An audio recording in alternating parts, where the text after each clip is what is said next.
आज तक न्यूज़ के मुअज़्ज़ज़ नाज़रीन अस्सलामु अलैकुम। मुअज़्ज़ज़ नाज़रीन इकराम, इससे पहले आप इस कहानी की 57 एक साथ सुन चुके हैं। आप किस्त 58 मुलाहिज़ा फरमाएं। मैं जेब से च्युइंगम निकाल रहा था। वो खिफ़त अमेज़ मुस्कुराहट के साथ बोला, फिक्र न करो, आप मिल गए हो तो इत्माम हुज्जत के बगैर तुमको ठिकाने नहीं लगाऊंगा। मेरी तरफ से ये सिर्फ वार्निंग थी। मैं देख चुका हूँ कि तस्वीर को तुमने किस बुज़दिलाना अंदाज में कत्ल किया था। मेरे लिए तुमको बेहोश करने वाली सुई भी बरामद कर सकते हो, लेकिन ये याद रखना कि मेरे तीनों मुहाफ़िज़ मेरे दुश्मन की खाल के जूते पहनने पर तुले हुए हैं। चलते फिरते तुम्हारी कोई ऐसी रग दबाएंगे कि तुम्हें घंटों होश ना आ सकेगा और त्यारा लैंड करने के बाद वो खुद को तुम्हारा शनासा जाहिर करके तुम्हें चिड़िया घर ले जाएंगे। लेकिन ये तुम सब मुझे क्यों बता रहे हो? महज एहतियातन। मैंने पुरअतमाद लहजा में कहा, मैं नहीं चाहता कि तुम बेखबरी में मेरे किसी मामूली हर कारे के हाथों चूहे की तरह मारे जाओ। मैं तुमसे शजाने शान सलूक करना चाहता हूँ। आखिर तुम हमारी राह में क्यों मुज़ाहम हो रहे हो? वो यकलक संजीदा हो गया, मजबूरी है। मैंने बेपरवाही से शान उचका कर कहा, कभी ना कभी तो आँख खुलना ही थी। मेरी तारीफ में तुम दौलत की हवस में पूरे मुआशरे को बर्बाद करने पर तुल गए हो। मुआशरा, वो मज़हक का उड़ाने वाले अंदाज में बोला, तुम किस मुआशरे की बात कर रहे हो? यहाँ तो हर तरफ जंगल का कानून राज है। ज़बरदस्त छाए हुए हैं, ज़ेरदस्त कुचले जा रहे, हर एक खुदगर्जी में मुब्तला है। तुम किस किस से जंग करोगे? फिर ये क्यों भूल रहे हो कि इसी जंगल के कानून से बरसों फ़ायदा उठाने के बाद तुम इस काबिल हुए हो कि आज मेरे सामने हर्जा सराई कर रहे हो। मैं तुम्हें बर वक्त सहारा न देता तो आज तुम किसी सड़े हुए जेल खाने में जेब तराशी के जुर्म में सजा भुगत रहे होते। वो कैद मेरे लिए तो राहत होती, सज़ा तो ये है जो अब भुगत रहा हो। जज़ा और सज़ा के पैमाने इंसान के अपने मुकर्रर किए हुए। बात सिर्फ इतनी सी है कि जब तुम नंगे और भूखे थे, तुम्हें हर कीमत पर पैसे की तलाश थी, जो इस दौर में कामयाबी की गली थे। वो तलख लहजे में कह रहा था, पैसे से रिश्ते समेत इस दुनिया की हर चीज़ खरीदी जा सकती है। फिर जब तुमने इस खेल में अपनी हैसियत बना ली तो हल्क तक पेट भर लेने के बाद तुम्हें वाज सूझ रहा है। वाज नहीं सूझ रहा, ये खुले खुले हकायक हैं। अगर मैं पहले उन्हें नज़रअंदाज करता रहा तो ये मेरी कमीनगी थी, और अगर अब महसूस करने लगा हूं तो इसमें मेरे लिए कोई एहसास नहीं है। तुम हमेशा से चोर और बदमाश थे, जो आज भी हो। तो तुम मुझे और मेरी तंजीम को ख़त्म करना चाहते हो। उसने अपनी आंखें सुकेड़ कर मुझे घूरते हुए तलख लहजा में सवाल किया। कोशिश तो यही है, मैंने बिला तामुल जवाब दिया, जिसे सुनकर उसकी पेशानी शिकन आलूद होगी। तुम्हारी कोशिश तो रही एक तरफ, लेकिन देखना यह होगा कि अब तुम और त्यारे में मौजूद तुम्हारे साथी कैसे बच सकेंगे। हो सकता है कि आज ये किस्सा हमेशा के लिए निपट जाए। अंदाज़ा मेरा भी यही है, नैनमानी खैज मुस्कुराहट के साथ कहा। अगर वक्त ने हमें एक परवाज पर यूं इकट्ठा कर दिया है तो कुछ न कुछ होकर रहेगा। हम दोनों की वो तमाम गुफ्तगू धीमी सरगोशियाना आवाज़ों में हो रही थी। मैं बज़ाहिर उसके साथ बेपरवायाना अंदाज में बैठा हुआ था, लेकिन उस महसूस करने का मौका दिए बगैर उसकी हर हरकत पर निगाह रखे हुए था। उससे तो मैंने कह डाला था कि जहाज़ पर मेरे साथ मेरे कुछ मुहाफ़िज़ भी सफ़र कर रहे थे। उसका मकसद उसे किसी जारहाना इक़दाम से बाज रखना था, लेकिन ये मैं ही जानता था कि अगर वो कुछ कर ही गुजरा तो मैं अपनी तमाम तर्जुबानी दिलेरी के बावजूद उसके हाथों बेबस होकर रह जाऊंगा। समाजी इंसाफ और मुआशरे की फलाह के नारे सियासी शख्सियतों को ज़ेब देती है। वो धीमे नासेहाना लहजे में कह रहा था, और उनका मकसद सिर्फ हजूमों को अपनी तरफ मुतवज्जा करना होता है। तुम्हारी ज़ुबान से ये बातें मज़हक का खेज़ मालूम होती हैं। मेरा अंदाज़ा है कि तुम्हारे बागियाना रवैये की तह में कोई और बात कार फरमा है जो मैं जानना चाहता हूँ। अगर तुम्हारे कुछ बढ़ते हुए माली मुतालबात हैं तो मैं उन पर भी गौर कर सकता हूँ। तुम्हारी तरबियत पर बहुत वक्त सर्फ हुआ है। तुम्हें रास्ते से हटाने का फैसला करते हुए मुझे खासा कलक होगा, हालांकि ये फैसला तुम कर चुके हो। अभी नहीं, उसने सिगरेट सुलगाते हुए कहा। अगर मुलाकात ना होती तो मैं वाकई फैसला कर चुका था। अब मिल ही गए हो तो तुम्हें मुसाहलियत का एक फराक दिलाना मौका फराहम करना चाहता हूँ, ताकि बाद में मौका पाकर मेरा पत्ता साफ कर सको। वहम और गलतफहमी का मेरे पास कोई इलाज नहीं है। तुम भी कोई शीरख्वार बच्चे नहीं हो कि मोहतात न रहोगे। वह बुरा समूह बनाकर बोला, मेरी बददिली की इब्तिदा हीरोइन के तबाहकुन नसरात देखने के बाद हुई थी, लेकिन अब तुम्हारा दामन तस्वीर के खून से आलूदा है। उसकी माँ लापता है। तुम्हें मालूम होगा कि वह ज़ईफ़ औरत मेरी भी माँ है। उसे मेरे हवाले कर दो, फिर मैं देखूंगा कि कौन सा इक़दाम बेहतर होगा। रहा पैसा तो तुम जानते हो कि मेरे पास उसकी कमी नहीं है। फिर तफैल से 30 लाख तलब करने की क्या जरूरत पेश आ गई थी? इस तरह मैं उसे और तुमको अपनी बालादस्ती का एहसास दिलाना चाहता था, और तुमने देख लिया कि मैं इन हरबों से मरऊब नहीं हो सकता। तुम असल मौजू से हट रहे हो। मैं बड़ी माँ की बाजियाबी की बात कर रहा हूँ। मुझे शुरू से मालूम था कि तुम तस्वीर के भाई हो। वो सिगरेट का कश लेते हुए बोला, और माजी में तुम्हारे दरमियान बदतरीन तलखियाँ कार फरमा रही हैं। मेरे लिए तुम्हारा यह मुतालबा नाकाबिले फ़हम है।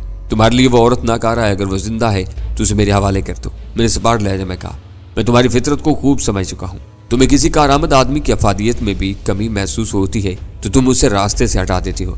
फिर तस्वीर के बाद उसकी माँ का तुम्हारे लिए कोई मसरफ नहीं था। गालिब इम्कान यही है कि तुमने सफाकाना अंदाज में उसे भी हलाक कर दिया होगा। जब इस हद तक अंदाजे कायम कर लेते हो तुम इसे ये मुतालबा करने का क्या मतलब है? जहन के किसी गोशे में जरा सी खुशफहमी बाकी है। तुम्हारी जुबान से हकीकत सुनना चाहता हूँ। तुम्हारा मुतालबा मेरे लिए नाकाबिले कबूल है। उस औरत को किसी कीमत पर तुम्हारे हवाले नहीं किया जा सकता, इसलिए कि वो जिंदा ही नहीं है। मैंने तल्ख लहजे में कहा, जो चाहो समझ दो। उसने बेपरवाही के साथ कहा, मेरी सेहत पर कोई फर्क नहीं पड़ता, फिर हमारे दरमियान कोई मुफाहमत नहीं हो सकती। मैंने दो टोक अंदाज इख्तियार करते हुए कहा, अब हमारे दरमियान मुस्तकबिल ही कोई फैसला सादर करेगा। कराची में तुम्हारा कहाँ क़याम होगा? उसने सरसरी लहजे में सवाल किया। मेरे होठों पर जहरीली मुस्कुराहट तैर की। तुम्हें जरूर बताऊंगा, हर लम्हे मुझे अब कुर्बो जवार ही में पाओगे। मैं नजर ना भी आया तो मेरी मौजूदगी की अलामत मिलती रहेंगी। वो हंस पड़ा। उसके चेहरे पर मुझे दरिंदगी सी तैरती नजर आई। वो हफ्सों के साथ सफर करने के बावजूद उस कदर खाइफ हो। मैं तुमसे मुज़ाकरात का एक फैसला कुन राउंड करना चाहता था। अपना पता और वक्त बता दो, मैं खुद रजू कर लूंगा। मैंने कुछ लहजे में कहा, तुम्हारे साथ सामान तो नहीं है? बातों की रवानी में वो अचानक ही सवाल कर बैठा। काफी सामान है, मैंने बेसाख्ता झूठ बोलते हुए कहा। मुझे उसके लिए फाजिल किराया भी अदा करना पड़ा है। इस बात से तुम्हारा क्या ताल्लुक निकला? मैंने देखा कि मेरे जवाब पर उसके चेहरे पर इत्मीनान की लहर फैल गई। ऐसे ही पूछ लिया था, मेरे साथ भी सामान है। जहाज से उतरने के बाद लाउंज में भी हमारी गुफ्तगू जारी रह सकेगी। अब उसकी जरूरत ही नहीं रही। तुम मेरी अकलौती शर्त को मुस्तरद कर चुके हो। इम्काना बात है। वो फिजा में हाथ लहराते हुए बुरा सा मुंह बनाकर बोला, मैं बराबरी के असूल का कायल हूँ। पिच की शराइत को तस्लीम करना मेरे लिए नामुमकिन होगा। हाँ, गुफ्तगू के दौरान में इस पर भी गौर किया जा सकता है। मेरे लिए यह समझना दुश्वार नहीं था कि वो कहाँ झूठ बोल रहा था। मुज़ाकरात और गुफ्तगू के हीले तराश कर वो मुझे उलझाना चाह रहा था ताकि कराची में उतरने के बाद मौका पाकर मुझ पर कोई कारी वार कर सके। लेकिन मैंने भी कच्ची गोलियां नहीं खेली थी। मेरे जहन में अपने बचाव की वाज़ेह हिकमत अमली जन्म ले चुकी थी, जिसकी कामयाबी का तमाम तर दारो मदार पहल पर था। मैं तुम पर एक बात वाज़ेह कर देना चाहता हूँ कि तुमसे तसादुम मोल लेने का फैसला मैंने बहुत सोच समझ कर किया था और मेरी बेशतर मालूमात का निचोड़ तहरीरी सूरत में महफूज है। अगर मेरे साथ गैर मामूली हालात पेश आए तो वो तहरीरी मालूमात बिला ताखीर महकमा हुक्काम तक पहुंचा दी जाएंगी। मेरे बारे में कोई फैसला करना तुम्हारे लिए इतना आसान नहीं होगा, मैं ये सब समझता हूँ। वो बेएतबारी के साथ बोला, अपनी चमड़ी महफूज रखने के लिए तुम्हें ऐसी कहानियां तराशने का पूरा हक है, लेकिन मेरे लिए उन पर एतबार करना कुछ ज्यादा जरूरी नहीं है। लहजा भर के लिए खामोश होकर उसने मेरी तरफ देखा, फिर बोला, तुम जानते ही क्या हो जो किसी को कुछ बता सकोगे? जो मोहरे तुम्हारी निगाहों में आ गए तो वो पहले ही बिसात से हट चुके हैं। किन मोहरों की बात कर रहे हो? बतेरे नाम है, वो बेपरवाना लहजा में बोला। सिकंदर, कासम, तस्वीर, तफैल, उसके हवारी। चाहो तो डेविड का नाम भी फरिश्त में शामिल कर लो। लेकिन तुम A2 जिमी लाइड, रक्षी, जहांगीर, लाइड्स कॉटेज और जीवा हाउस को भूल रहे हो। मैंने चुपते हुए लहजा में उसे याद दिला। जीवा हाउस आग लगने के बाद एक भूली बिसरी कहानी बन गया है। मेरे बारे में तुम जो कुछ जानते हो वो बहुत नाकाफी है। रक्षी और जहांगीर के होने या ना होने से कोई खास फर्क नहीं पड़ेगा। रहा लाइड्स कॉटेज तो वो हुकाम के लिए शजरा ममनू साबित होगा। लेकिन ये समझ में नहीं आ सका कि जिमी लाइड्स का नाम तुम कहाँ से खोद लाए। मेरे पास कुछ और भी पर्दा नशीनों के नाम हैं, मैंने मानी के लहजा में कहा, और इस बार वो बेसाख्ता चौंक पड़ा। किसकी बात कर रहे हो? सब कुछ बता दिया तो मेरे पास क्या रह जाएगा? मैंने उसके तजस्सुस से लुत्फ अंदोज होते हुए कहा, तुम अपने मोहरों की बात करते हुए ये भूल जाते हो कि तुम्हारे बड़ों के सामने तुम्हारी क्या हैसियत है। चाहे तस्वीर की हलाकत ने तुम्हारे जहन पर कुछ बुरे असरात मुरतब किए, संभलोगे तो कायदे की बातें करने लगोगे। उसने एक हल्का सा गहका मारकर अपनी दानिश में मेरी बात उड़ाते हुए कहा। उसी लम्हे वो खातून आ मौजूद हुई जिसे उठाकर A2 ने मेरे लिए जगह बनाई थी। मैंने निश्चित छोड़ दी। A2 मेरे साथ ही सीट छोड़कर बाहर राहतारी में आ गया। दरवाजे के पास करियो सेट के करीब वो फिर रुक गया। मैंने अंदाजा लगा लिया था कि मेरी गुफ्तगू ने उसे कुछ मुस्तरिब कर दिया था। अब क्या चाहते हो? उसे खामोश पाकर मैंने टोका। उस वक्त हमारी तरफ कोई मुतवज्जा नहीं था। उसका दाहिना हाथ जेब में था, लिहाजा मैं उससे जरा दूर ही खड़ा हुआ था। जहांगीर की वसासे से तुम्हें मेरा पैगाम मिलेगा, उसने संजीदगी के साथ कहा, लेकिन मैं भीड़ भाड़ पसंद नहीं करता। उम्मीद है कि तुम तन्हाई मिलने आओगे। वो बहुत मक्कार था, एक तीर से दो शिकार करने की कोशिश कर रहा था। मैंने फौरन ही उसकी गलतफहमी रफा कर दी। जहांगीर का नाम न लो तुम तो बेहतर है। तुम्हारे चक्कर में मैं उसकी दोस्ती से बेहाथ तो बैठा हूँ। शहर में वो मेरा मुतलाशी जरूर है, लेकिन मेरे ठिकानों से कथी बेखबर है। उसे भनक भी मिल गई तो मुझ पर चढ़ तोड़ेगा, फिर राब्ते की क्या सूरत होगी? उसने बराह रास्त मेरी आंखों में देखते हुए सवाल किया। सब कुछ तुम पर मुनहसर है, मैंने चान उचकाकर कहा। मुझे तो अभी तक तुम्हारा असल नाम भी मालूम नहीं हो सका। नाम में क्या रखा है? चाहो तो तोकीर ही समझते रहो। आखिर उसी नाम से कई दिन तुम्हारा मेहमान रहा हूँ। अचानक त्यारा के सिस्टम पर एक निस्वानी आवाज गूंजने लगी। त्यारा इस वक्त एक एयर पाकेट से गुजर रहा था। मुसाफिरों को हदायत की जा रही थी कि वो अपनी अपनी नशिस्तें संभाल कर हिफाजती बेल्ट बांधे रहे। वो आगे बढ़ा, उसका दाहिना हाथ जेब से बरामद हो चुका था। मैं फुर्ती के साथ दूर हट गया। उसकी आंखों में एक सानिये के लिए गुस्से और चिल्लाहट के आसार नमूदार हुए। फिर वो मुस्कुरा दिया। लाउंज में बात होगी, उसने अपनी नशिस्त की तरफ आते हुए कहा, और रास्ता साफ होने पर मैं अपनी नशिस्त की तरफ बढ़ गया। एटू के साथ गुफ्तगू में मैंने चंद ही मिनट गुजारे थे, लेकिन वो अरसा मेरे लिए बेइंतहा सबर आजमा और असाब शिकन साबित हुआ था। उस गुफ्तगू के दौरान में मेरे लिए हर लम्हा सनसनी में गुजरा था। उन लोगों में से था जिनके लिए जाती मफाद हर चीज पर मुकद्दम होता है। अपनी जात और अपने गैर कानूनी कारोबार को हर किस्म की शुबहात से बाला तर रखने के लिए वो नहायत संगदिली और सफाकी के साथ इंसानी लहू से होली खेलने का आदी था, जबकि मेरी जात उसके लिए काफी अरसे से नुकसानात का सबब बन रही थी और मुझे माली जिक्र पहुंचाने के सिवा कोई काबिल जिक्र कामयाबी हासिल नहीं कर सका था। उन हालात में उससे कुछ बाई नहीं था कि वो किसी वक्त क्या हरबा आजमा बैठे। उससे गुफ्तगू में उसके बारे में मेरी मालूमात में इजाफा नहीं हो सका था, लेकिन उसने डेविड के साथ कार वेल्व का नाम जिस अंदाज में लिया था, उसे जाहिर हो रहा था कि वो ओल्ड डार्लिंग का असल नाम था, जो धोखे में मेरे हाथों मारा गया था। दूसरी तरफ वो मेरी जुबान से जिमी लाइट्स का नाम सुनकर चौंका था, लेकिन मैं उस मौजू पर ज्यादा नश्तर जनी न कर सका था। इस जमन में जब मैंने कुछ पर्दा निचीनों का हवाला दिया तो वो अपने तजस्सुस पर काबू न रख सका। ये सब कड़ियां एक ही समत में निशानदही कर रही थी कि तंजीम एटू की जात पर खत्म नहीं हो जाती थी, बल्कि वो शायद हकीकी तंजीम का पहला मोहरा था। उसने जिस अंदाज में मुझसे मेरे असबाब के बारे में सवाल किया था, उस समय एटू की नीयत भाम चुका था। अगर मेरे पास सामान होता तो त्यारा छोड़ने के बाद मुझे सामान के इंतजार में रुकना पड़ता। उस दौरान वो मुझे घेरने का कोई मंसूबा बना सकता था। ये इम्कान भी था कि कराची एयरपोर्ट पर उसका कोई गुर्गा मौजूद होता और वो उसे मेरे पीछे लगा देता। जहाज बदस्तूर एयर पॉकेट में से गुजर रहा था और उसे झटके लग रहे थे। उस दौरान एयर होस्टेस 2 बार मेरी तरफ से गुजरी थी ताकि ये देख सके कि हदायत के मुताबिक तमाम मुसाफिरों ने हिफाजती बंद बांध लिए हैं, लेकिन दोनों बार मैं उसे गोता देने में कामयाब हो गया।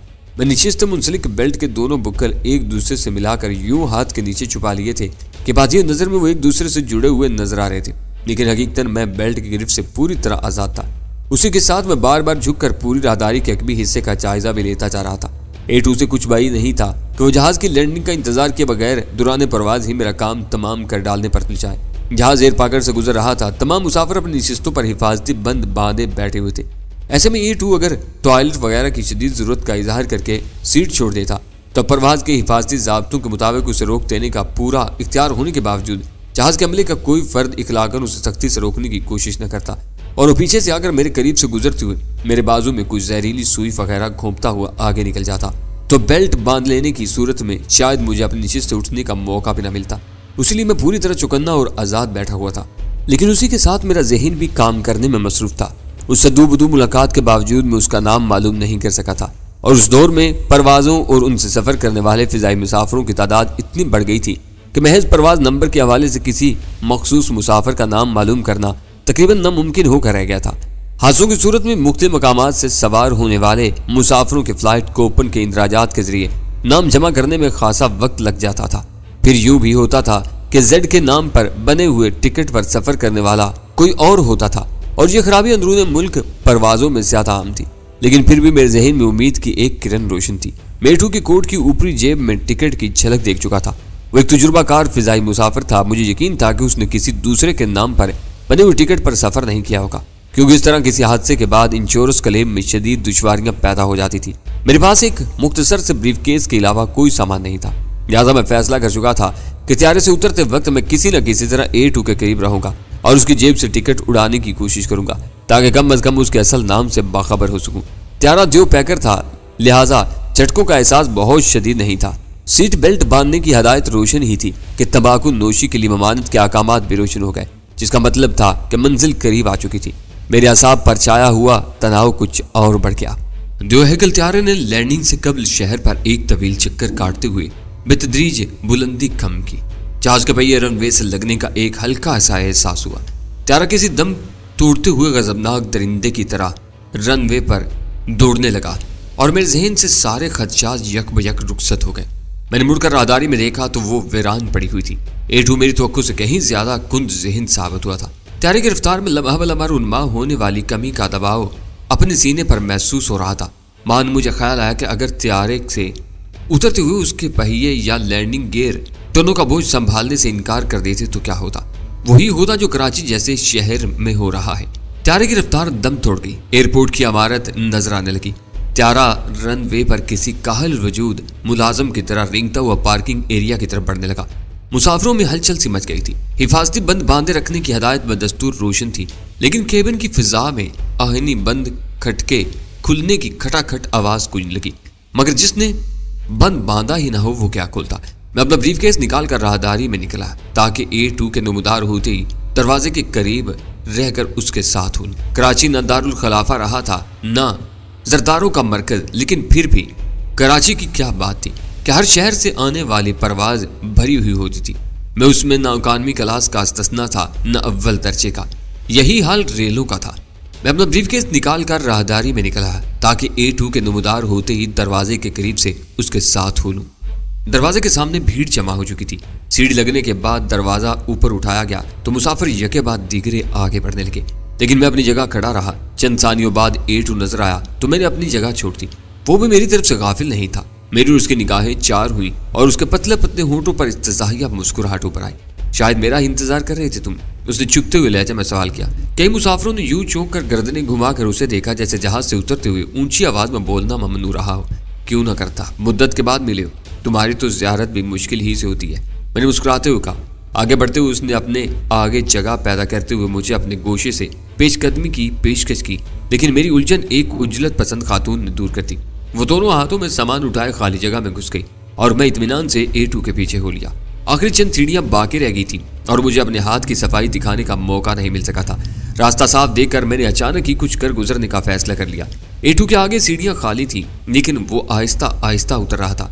मुझे गुमान हुआ कि शायद तस्वीर के कत्ल के बाद फरार होते हुए वो सुल्तान शाह की किसी गोली से जख्मी हो गया था। जब भी सीढ़ियां उतरने में एहतियात से काम ले रहा था, अचानक मेरी दाहिनी टांग हरकत में आई। A2 के हल्क से एक बेसाख्ता सी आवाज निकली। उसके एक हाथ में ब्रीफकेस था। उसने दूसरे हाथ से रेलिंग पकड़ना चाही, लेकिन कामयाब न हो सका और ऊंधे मुंह नीचे जा पड़ा। उसके गिर जाने के बाद मैंने उसे संभालने की अदाकारी करते हुए उसके हाथ से छोटा सा ब्रीफकेस पकड़ लिया। वो सर के बल नीचे पहुंचा था। ग्राउंड पर खड़ा हुआ एयरलाइन का अमला उसके लिए कुछ भी न कर सका था। मैं तेजी से सीढ़ियां अबूर करता हुआ नीचे उतरा और रनवे पर सीढ़ियों के करीब खड़ी हुई माइक्रो बस में सवार हो गया। A2 का ब्रीफकेस उठाने के बाद मुझे अंदाजा हो गया था कि मेरे हाथों में बैक वक्त 2 ब्रीफकेसेस की मौजूदगी हर एक की निगाहों में मुझे मुश्तबा बना देगी। लिहाजा मैंने अपना ब्रीफकेस सीढ़ियों पर ही छोड़ दिया, क्योंकि उसमें मेरे कपड़ों के एक जोड़ के अलावा ऐसी कोई चीज मौजूद नहीं थी जिसकी बिना पर मेरी शनाख्त हो सके। माइक्रो बस में सवार होते होते मैंने ये जरूर देखा था कि A2 का चेहरा खून में डूबा हुआ था। शायद गिरते हुए एल्युमिनियम की सीढ़ी का कोई किनारा उसकी पेशानी में घुस गया था। मुझे खुशी ये थी कि उस कार्रवाई के नतीजे में मुझे मतलूबा कामयाबी हासिल हो चुकी थी और A2 को सहारा देने की अदाकारी में मैंने उसके कोट की ऊपर वाली जेब से टिकट निकाल दिया था, जो उस वक्त मेरी तहवील में। आम हालात की बात और होती है, लेकिन किसी हादसे की सूरत में एयरलाइन का हर मुसाफिर VIP बन जाता है। फिर A2 तो फर्स्ट क्लास का मुसाफिर था। सीढ़ियों के इख्तिताम पर रनवे पर खड़े हुए एयरलाइन के अमले को यूं ही हादसे के वकूफ पजीर होने का एहसास हुआ, वहां खलबली सी मच गई थी। हमारी माइक्रो बस रेंगती हुई आगे बढ़ गई और एयरपोर्ट के किसी हिस्से से एम्बुलेंस के सायरन की आवाज आने लगी। शायद उनमें से किसी ने अपने ट्रांसमीटर पर एम्बुलेंस तलब कर ली थी। उस वक्त सिर्फ मैं ही नहीं बल्कि माइक्रो बस का हर मुसाफिर A2 के बारे में ज्यादा से ज्यादा जानने के लिए बेचैन था। लिहाजा मैं भी निदामत के किसी एहसास के बगैर शीशों से त्यारे की तरफ देखता रहा। A2 रनवे से टकराते ही बुखलाए हुए अंदाज में उठा था। उसने पलट कर सीढ़ियों की तरफ देखा, फिर गालबन मुझे वहां मौजूद न पाकर उसने रेंगती हुई माइक्रो बस की तरफ दौड़ना चाहा था, लेकिन उसी लम्हे एयरलाइन के अमले और मुसाफिरों ने उसे घेर लिया और वो मेरा पीछा करने में कामयाब न हो सका। रास्ते में एक एम्बुलेंस सायरन बजाती हुई हमारी माइक्रो बस के करीब से गुजर गई। उस वक्त मुझ पर अजीब सी वहशत और घबराहट तारी थी। मेरा बस नहीं चल रहा था कि मैं ड्राइवर के सर पर सवार होकर उसे तेज रफ्तारी पर मजबूर करता ताकि जल्द अज जल्द एयरपोर्ट की इमारत से निकलने का मौका मिल जाता। मेरा ख्याल था कि A2 जख्मी होने के बाद मुझे गंवाकर एयरपोर्ट पर अपना वक्त बर्बाद करना पसंद नहीं करेगा, लेकिन दूसरी तरफ उसके जख्म से बहने वाली खून की मिकदार देखते हुए एयरलाइन का अमला किसी भी कीमत पर उसे तिब्बी इमदाद दिए बगैर रवाना न होने देता, क्योंकि बाद में उस हादसे पर गफलत और बेपरवाही का कोई भी स्कैंडल बन सकता था। मेरे लिए उलझन की बात सिर्फ एक ही थी कि A2 का ब्रीफकेस मेरी तहवील में था। त्यारे की सीढ़ियों पर तो मैंने दूसरों को शुबे का मौका दिए बगैर अपना ब्रीफकेस छोड़कर A2 के ब्रीफकेस पर कब्जा कर लिया था, लेकिन A2 उसे पहली नजर में ही ताड़ गया होगा। उसका पहला अमल तो ये होता कि वो ब्रीफकेस की तब्दीली का जिक्र किए बगैर जल्द से जल्द लाउंज में पहुंचकर मुझे पकड़ने की कोशिश करता, लेकिन मेरे ख्याल में उसके जख्मी होने के बायस ऐसे इम्कानात मादूम थे। एयरलाइन के जमीनी अमले को तिब्बी इमदादी कोशिशों से रोकने के लिए दूसरा रद्दअमल ये हो सकता था कि वो खतीर रकम या कीमती दस्तावेजात के हवाले से अपनी ब्रीफकेस की गुमशुदगी का शोर खड़ा कर देता और हर शख्स की तवज्जो A2 की पेशानी के जख्म से हटकर ब्रीफकेस की बाजियाबी पर मरकूज हो जाती। मैंने सीट पर बैठे बैठे A2 का टिकट निकाला ताकि किसी हंगामे के आगाज से कबल कम अज कम उसके मंदरजात ही देख सकूं। वो टिकट 2 दिन पहले राजा ज़हूर अहमद के नाम एयरलाइन के लाहौर सेल्स ऑफिस से जारी हुआ था। नाम के आगे ही हवाले के लिए एक फ़ोन नंबर दर्ज था जो यकीनी तौर पर लाहौर ही का होना चाहिए था। माइक्रो बस लाउंज के रनवे की तरफ खुलने वाले दरवाजे पर रुकी। मैंने वो टिकट जल्दी से जेब में उड़स लिया, लेकिन मैं ये देख चुका था कि उस पर 2 बैग के टैग लगे हुए थे, जिसका मतलब था कि A2 मेरी तरह खाली हाथ सफर नहीं कर रहा था, बल्कि त्यारे के कार्गो होल्ड में उसका कुछ सामान मौजूद था। लाउंज के दरवाजे पर एयरपोर्ट सिक्योरिटी फोर्सेस के 2 मुसल्ला जवान चाको चुबंद खड़े हुए थे। तीसरा एयरलाइन के जमीनी अमले का कोई रुकन था जो एक अपरेटर्स कान और दहानी के करीब लगाए किसी से गुफ्तगू में मसरूफ था। मेरे लिए वो मरहला फैसला कुन था। मैं A2 को खुली जिक पहुंचाकर साफ निकल सकता था और अगर इस मरहले पर धर लिया जाता तो A2 के साथ ही कानून नाफिज करने वाले इदारों की गिरफ्त में भी आ जाता। नीचे उतरते हुए माइक्रो बस के शीशे में से एक मंजर देखकर मेरा ऊपर का सांस ऊपर और नीचे का नीचे रह गया। बस उतरने वाले मुसाफिरों को बराह रास्त अंदर दाखिले की इजाजत देने के बजाय खिलाफ मामूल बाहर ही रोक लिया गया था और ट्रांसमीटर वाला गालबन उन चीजों को मैनेज कर रहा था। मैं नीचे आया तो किसी को मुसाफिरों के यूं रोके जाने का इल्म नहीं था। ट्रांसमीटर वाला बरहम मुसाफिरों के सामने बस गिड़गिड़ाया जा रहा था कि चंद मिनट बाद सब अंदर जा सकेंगे। मेरे लिए वक्त बहुत कम रह गया था। मेरे कान एम्बुलेंस के बजते हुए सायरन पर जमे हुए थे। वो जिस लम्हे भी जख्मी A2 को लेकर वहां आ पहुंचती मेरी बाजी उलट जाती। मेरे दिल कनपट्टियों में धड़क रहा था। तनफ्फुस की रफ्तार तेज हो चुकी थी और हाथ में झूलता हुआ ब्रीफकेस यक बयक मनोवजनी महसूस होने लगा था, लेकिन उसके बावजूद मेरा जहन किसी कंप्यूटर की तरह काम कर रहा था। गाड़ी से उतरकर मैं एक लहजा के लिए रुका, फिर दाखिली दरवाजे की तरफ से बढ़ता चला गया। लोगों ने नाक भूत चढ़ाते हुए मुझे रास्ता दिया था, लेकिन ट्रांसमीटर वाला मेरे रास्ते में हायल हो गया। बस चंद मिनट जनाब, वो मुल्तजाना लहजे में बोला, फिर आप अंदर जा सकेंगे। हमें आपकी, मैं कहीं भागा नहीं जा रहा हूँ। मैंने उसकी बात काट कर खुश्क और तीखे लहजे में कहा, पेशाब करके वापस आ रहा हूँ। उसके चेहरे पर मायूसी की लहर फैल गई।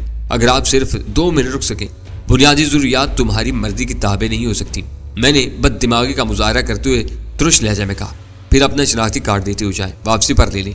उसने निदामत आमेज लहजे में शर्त आयद कर दी, ये रखो। मैंने चिड़चिड़े से अंदाज में जेब से A2 का टिकट निकालकर उसे थमा दिया। खाली टिकट उसके लिए बेकार था, लिहाजा उसने फौरन टिकट खोल कर देखा और अंदर चिपके हुए 2 अदद बैग टैग्स देखते ही मुआज़त करते हुए रास्ता छोड़ दिया। अंदर दाखिल होकर मैं पीछे मुड़कर देखे बगैर तीर की तरह सीधा निकलता चला गया। शायद कुछ देर पहले एयरपोर्ट पर कोई और परवाज भी उतरी थी, क्योंकि लाउंज में मुसाफिरों का खासा हजूम था। मैं उस भीड़ में शामिल होकर सीधा निकासी के रास्ते की तरफ हो लिया। मैं बाहर निकला ही था कि अचानक छठी हिस्से से मुतलका मेरी रग भड़क उठी। मैंने सर घुमाया तो एयरपोर्ट सिक्योरिटी का एक जवान मुसाफिरों की भीड़ से बचता हुआ मुझे अपने पीछे भागता हुआ नजर आया। उसे यूं दौड़ते देखकर वहां सामान के इंतजार में मौजूद मुसाफिरों में सरसहमगी फैल गई थी। ये वो जमाना था जब एयरपोर्ट सिक्योरिटी फोर्स की कारकर्दगी आए दिन खबरों का मौजू बनती रहती थी। कस्टम वालों से लेकर एयरलाइन के अमले तक को ये शिकायत थी कि फोर्स के बेशतर अराकीन असलहा के बल पर उन पर बालादस्ती जमाने की फिक्र में रहते हैं। मुझे खदशा हुआ कि कहीं वो मुझ पर अकब से फायर ही न चौंक मारे। मैंने भी अचानक ही दौड़ लगा दी और इंतजार करने वालों की भीड़ को चीरता हुआ सड़क अबूर करके दूसरी तरफ निकल गया। इतनी देर में ताकुब करने वाला बाहर आ चुका था। मैं रेलिंग फैलांग कर पार्किंग एरिया में दाखिल हुआ और सबसे पहले जो आबाद गाड़ी नजर आई उसी की तरफ बढ़ गया। सफेद मजदा का अधेड़ उम्र ड्राइवर अपनी तरफ का दरवाजा खोले सिगरेट पी रहा था और कार के रेडियो पर क्रिकेट की कमेंट्री पूरे जोशो खरोश के साथ जारी थी। मैंने उसे कुछ सोचने समझने का मौका दिए बगैर गिरबान पकड़कर बाहर के सीट लिया। ब्रीफकेस सीट पर फेंक कर मैंने अग्रेशन में मौजूद चाबी को जुम्बश दी। लहजा भर के लिए कमेंट्री मौकूफ होगी और कार का इंजन खुर्रा कर बेतार हो गया। चाबी छोड़ते ही न सिर्फ रेडियो पर कमेंट्री शुरू हो गई, बल्कि बाहर ड्राइवर ने सूरत-ए-हाल की नजाकत का एहसास करते हुए चिल्लाना शुरू कर दिया था। मैंने गेट डालकर कार तेज रफ्तारी के साथ आगे बढ़ा दी। उसी वक्त मुझे गाड़ियों के दरमियान 2-3 बावर्दी एहलकार दौड़ते नजर आए, लेकिन पार्किंग लॉट में गाड़ियों की कसरत के बायस उन्हें सूरत-ए-हाल का अंदाजा लगाने या कोई कार्रवाई करने की मोहलत देने से पहले ही मैं गाड़ी बाहर लेता चला गया। गाड़ी घुमाते हुए फिजा में यके बाद दीगरे 2 फायरों की आवाजें गूंजी, लेकिन मैं फौरी तौर पर हर खतरे की इज्जत से बाहर निकल चुका था। मैंने सफेद मजदा तेज रफ्तारी के साथ शहर जाने वाले रास्ते पर डाल दी। मैं एयरपोर्ट से तो बच निकला था, लेकिन मुझे पूरा यकीन था कि मामला इतनी जल्दी खत्म नहीं होगा। मजलूम ड्राइवर की कहानी से वाकिफ होते ही ताकुब और सफेद कार की तलाश की मुहिम का आगाज कर दिया जाएगा। स्टार गेट पर पहुंचने तक मैं अपने जहन में एक वाज़ेह हिकमत अमली मुरत्तब कर चुका था। वहां ट्रैफिक सिग्नल की सुर्ख बत्ती ने शहर की तरफ जाने वाला ट्रैफिक रोका हुआ था, लेकिन मुझे उधर जाना ही नहीं था। मैंने तेजी के साथ कार बाएं तरफ घुमाई और नेशनल हाईवे पर लांडी की तरफ हो लिया। ड्राइविंग के साथ मेरी नजरें अकब नुमा आईने पर भी मरकूज थीं, लेकिन पीछे बज़ाहिर मैदान साफ नजर आ रहा था। अचानक रेडियो पर कमेंटेटर पूरी कुव्वत से हल्के बल चीखा और मेरे हाथ स्टीयरिंग पर बहक गए। मैंने खिफत अमेज झुलाट के साथ रेडियो ऑफ कर दिया। मलेर हाल्ट के बारोने का स्टॉप पर मैंने कार बाएं तरफ कच्चे में उतार कर एक तरफ रोक दी। इंजन बंद करके ब्रीफकेस संभाला और चाबी अग्रेशन में छोड़कर नीचे उतराया। दरवाजा मकफिल करने के बाद मैंने एक पान वाले से सिगरेट का पैकेट खरीदा और सुकून के साथ सड़क कबूल कर ली। उस दौरान में मैंने A2 के ब्रीफकेस से एयरलाइन का टैग फाड़ दिया था। चंद सालों बाद जब मैं शहर जाने वाली बर्क रफ्तार मिनी बस में सफर कर रहा था तो कुछ सोच भी नहीं सकता था कि मैं थोड़ी देर पहले किसी जहाज के अव्वल दर्जे का मुसाफिर था। मिनी बस में सफर का वो मेरा पहला मौका था और मेरा ख्याल था कि अगर उसमें सिर्फ परों का इजाफा कर दिया जाए तो ड्राइवर उसी इंजन के सहारे बस को फिजा में उड़ाने की पूरी महारत रखता था। बस स्टार गेट के स्टॉप पर रुकी तो वहां मुझे कोई गैर मामूली बात नजर आई। ट्रैफिक हस्बे मामूल रवा था। अचानक मेरी पसलियों में कोई चीज चुभने लगी। उस वक्त मेरे जहन पर A2 एयरपोर्ट, सिक्योरिटी फोर्स और पुलिस जैसे दुश्मन अपने असलहा समेत छाए हुए थे। लिहाजा मेरा भड़कना कतई फितरी था, लेकिन सर घुमाते ही सारा जहन का तनाव काफूर हो गया। मेरी पसलियों में चुभने वाली चीज किसी पिस्तौल की नाल नहीं थी, बल्कि कंडक्टर की कोहनी की हड्डी थी, क्योंकि वो बस में मुसाफिरों की तादाद पूरी होने के बावजूद मजीद को ललकार रहा था और मेरी तरफ झुककर उन लोगों को रास्ता दे रहा था जो उसका चैलेंज कबूल करके शायद दरवाजे पर हमला आवर हो चुके थे। किसी गनी के दिल से मेरा कभी वास्ता नहीं पड़ा था, लेकिन उस दिन मिनी बस की गुंजाइश देखकर मेरे जहन में गनी के दिल का तस्वुर उभरा था, जहां हर वक्त गुंजाइश रहती है। मिनी बस स्टार गेट से रवाना हुई तो उसमें सिर्फ निशिस्तों की हद तक सरों की तादाद दुगनी हो गई थी, जो बैठने की सादत हासिल करने से महरूम रह गए थे।